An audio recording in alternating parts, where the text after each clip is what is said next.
ഒരു ഇൻഫർമേഷൻ ഉണ്ട്. നാളത്തെ ദുബായ് ഫ്ലൈറ്റിൽ പോകുന്ന സുഭാഷ് എന്ന ചെറുപ്പക്കാരന്റെ കൈവശമുള്ള ഡിപ്ലോമാറ്റ് പെട്ടിയിൽ ഹാഷിഷ് കടത്തുന്നുണ്ട്. അതെ, ചെറുപ്പക്കാരൻ, ഇരുനിറം. സോറി, അത് പറയില്ല. സാറിന് സൗകര്യം ഉണ്ടെ പിടിച്ചാൽ മതി.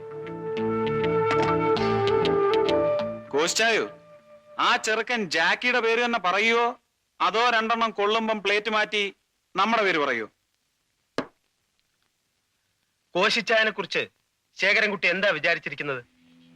ജാക്കി 1 കണ്ടാൽ ഞാൻ 10 കാണുന്നവന്.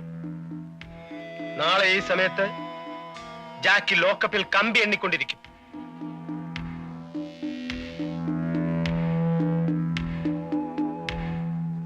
ఈ అచ్చాయ నమ్మకటి పణియుమో 7 సంవత్సరాలు కారాగ్రహము పట్టండి. മനസ്സിലായില്ലേ? 7 വർഷം ജയിലിൽ തള്ളും. പോടൂ, ഞാൻ പറയാനുള്ള പറഞ്ഞു. నేను చెప్పినట్టే.